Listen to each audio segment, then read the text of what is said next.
गूळ आणि गव्हाचा सांजा वापरून आज मी बनवते मस्त अशी खुसखुशीत टेस्टी सांजोरी. तर ही रेसिपी आहे पारंपरिक पद्धतीची, अगदी सोपी पद्धत वापरून. नमस्कार, सीमाच बेस्ट किचनमध्ये तुम्हा सर्वांचं खूप खूप मनापासून स्वागत आहे. तर इथे मी गव्हाचा सांजा घेतलेला आहे.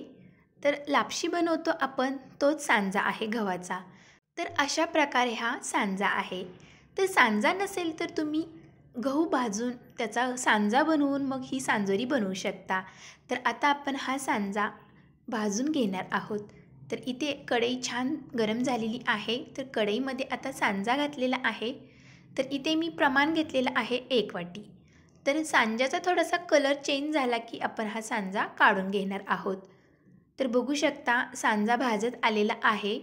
तर खूप काही वेळ लागत नाही, अगदी 2 ते 3 मिनिटामध्ये आपला हा सांजा भाजून होतो.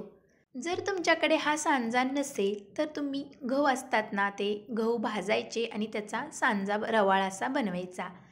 तर बघू शकता इथे आपला सांजा छान भाजून झालेला आहे. कलर चेंज झालेला आहे पूर्णपणे.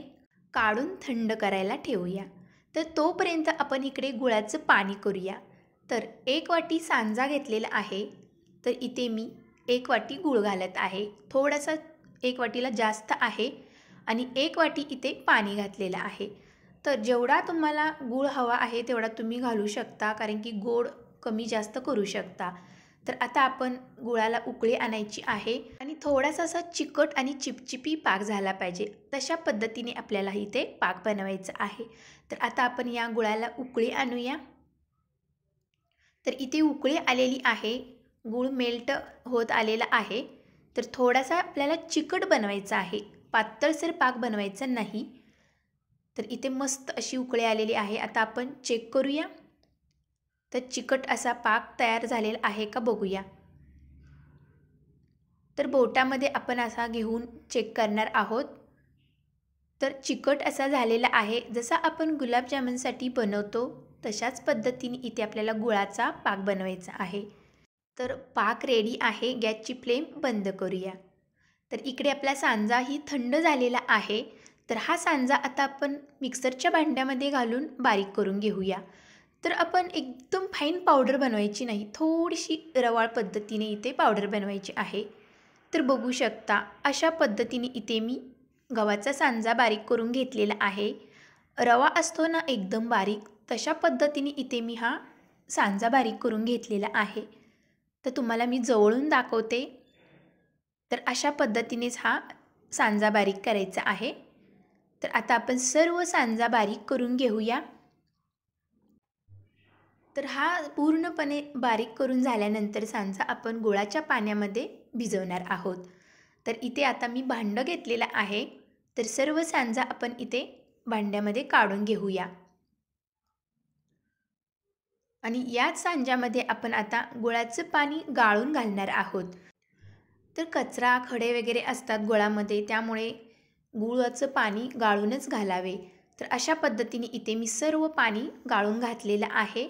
तर पाणी वरती जास्त दिसत आहे, तर हे पाणी पूर्णपणे ॲब्झॉर्ब होणार आहे. तर मी रात्रभर हे मिश्रण भिजवणार आहे गुळाच्या पाण्यामध्ये. थोडंसं नमक घातलेलं आहे चवीपुरतं.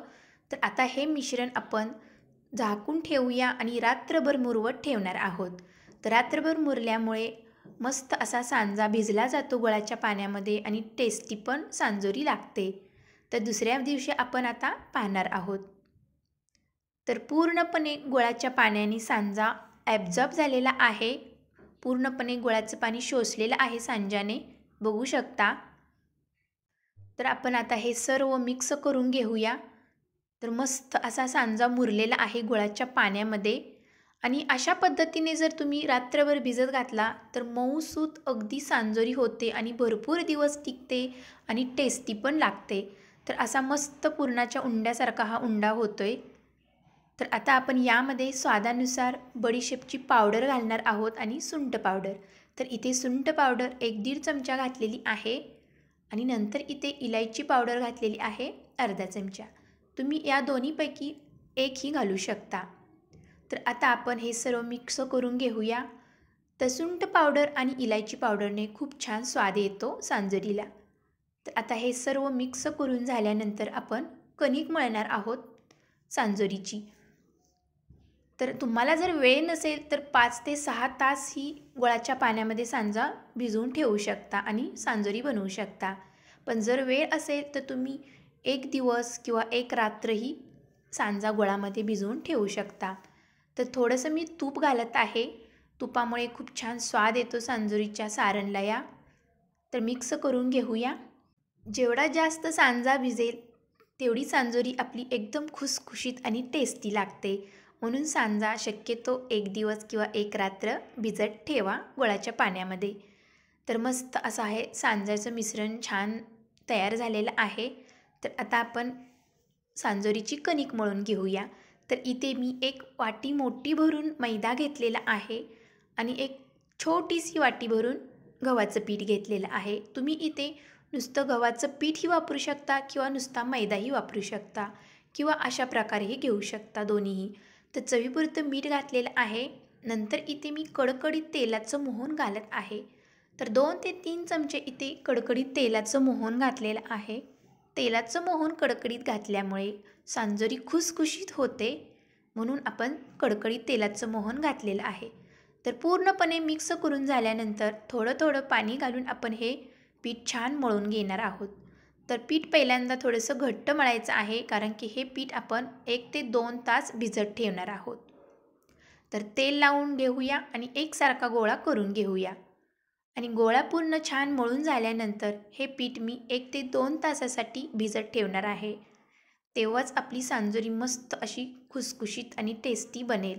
म्हणून शक्यतो पीठ आपलं हे झाकूनच ठेवायचं आहे 2 तास मुरण्यासाठी. तर 2 तास झालेलं आहे. तर पिठाचा गोळा आपण घेऊया.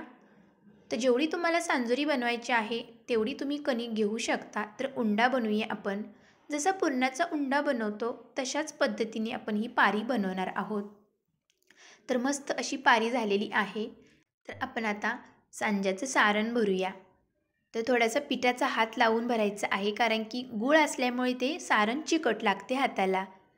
तर जेवढं बसेल तेवढं आपल्याला हे पुरण भरायचं आहे सांज्याचं. तर मस्त अशी टेस्टी लागते जेवढं पुरण जास्त भरेल तसं. तर इथे आपला मस्त उंडा तयार झालेला आहे. तर आता गव्हाच्या पिठामध्ये किंवा तुम्ही मैद्याच्या पिठामध्येही बुडवून लाटू शकता. इथे मी दोन्हीही पहिल्यांदा मस्त असे उंडे बनवून घेते. तुम्ही एकदम उंडे बनवून एकदम सांजोऱ्या बनवून एकदम तळल्या तरी चालतील.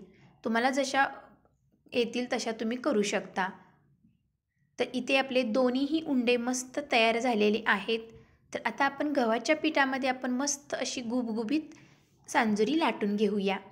तर ही सांजोरी एकदम पातळ नसते, हलक्याशा हाताने आपल्याला ही सांजोरी लाटून घ्यायची आहे. तर पूर्णपणे आपलं हे सारण पसरलेलं आहे सांजोरीमध्ये, बघू शकता. तर इथे मी दोन्हीही सांजोऱ्या लाटून घेते. तर एक सांजोरी तर लाटून झालेली आहे. आता दुसरीही लाटून घेऊया. तर बघू शकता तुम्ही, कुठेही इथे सांजोरी फुटलेली नाही. काठोकाठ इथे सारण आपलं भरलेलं आहे. तर अशा पद्धतीने उंडा जर केला तर सांजोरी फुटणार नाही. तर सांजोऱ्या तयार आहेत. तर इकडे तेलही गरम झालेलं आहे. गरम तेलामध्ये आता आपण ही सांजोरी सोडूया. जर तुमच्याकडे कढई मोठी असेल तर तुम्ही 2-3 सांजोऱ्या घालून तळू शकता. तर बघू शकता किती मस्त अशी टम्म फुगलेली आहे सांजोरी. तर मस्त असं आवरण झालेलं आहे वरचंही आणि सारण पण आत मस्त सेट झालेलं आहे. तर टम्म फुगलेली आहे. तर पटकन भाजली जाते. थोडासा ब्राऊन कलर आला की आपली ही सांजोरी भाजली असं समजावे. तर आता ही सांजोरी काढून घेऊया. तर अशा प्रकारे इथे मी सर्व सांजोऱ्या तळून घेते. तर मस्त अशा आपल्या सांजोऱ्या इथे तयार झालेल्या आहेत, अगदी टम्म फुगलेल्या आणि खुसखुशीत. तर जवळून तुम्हाला मी दाखवते किती टम्म फुगलेल्या आहेत आणि कलर पण किती मस्त आलेला आहे सांजोरीला. जशी आपण तांदळाच्या पिठीची सजोरी बनवतो ना, तशीच ही सांजोरी झालेली आहे. फरक एवढाच आहे की या सांजोरीमध्ये गव्हाचा सांजा आहे आणि जी आपण सजोरी बनवतो त्यामध्ये तांदळाचा सांजा म्हणजे तांदळाची पिठीचा सांजा असतो. तर एक मी तुम्हाला फोडून दाखवलेली आहे. काठोकाठ हे पुरण पसरलेलं आहे. मस्त अशी झालेली आहे खुसखुशीत, वरून कुरकुरीत आणि आतून एकदम खुसखुशीत झालेली आहे. तर टेस्ट पण छान आहे या सांजोरीला. आणि ही सांजोरी भरपूर दिवस टिकते, 8 ते 10 दिवस ही टिकते. तुम्ही प्रवासामध्ये कुठेही घेऊन जा, भरपूर दिवस टिकते. तर आता आपण एका प्लेटमध्ये या सर्व सांजोऱ्या काढून घेऊया. तर लहान मुलांना तर कधीतरी खायला द्यावे अशा सांजोऱ्या बनवून. गूळ आहे, गव्हाचा सांजा आहे, पौष्टिक आहे रेसिपी, अतिशय टेस्टी आहे. तर ही रेसिपी नक्की ट्राय करा. अतिशय सोपी आहे आणि खूप काही साहित्य नाही. तर अशा प्रकारे इथे मी आज मस्त अशी पारंपरिक पद्धतीची सांजोरीची रेसिपी तुमच्यासोबत शेअर केलेली आहे. आणि तुम्हाला कशी वाटली तेही कमेंटमध्ये नक्की सांगा. तर सजोरीची रेसिपी पण मी अपलोड केलेली आहे याआधी, तर त्याची लिंक मी खाली डिस्क्रिप्शन बॉक्समध्ये देते, तिथे तुम्ही जाऊन चेक करू शकता. तर ही रेसिपी तुम्हाला आवडली असेल तर माझ्या चॅनेलला लाईक, शेअर, सबस्क्राईब जरूर करा आणि बेल आयकन करायला विसरू नका, म्हणजे माझ्या नवीन रेसिपीचं नोटिफिकेशन तुमच्यापर्यंत लवकर पोहोचेल. भेटूया पुढच्या रेसिपीमध्ये. तोपर्यंत मस्त खा आणि स्वस्त राहा. Bye bye.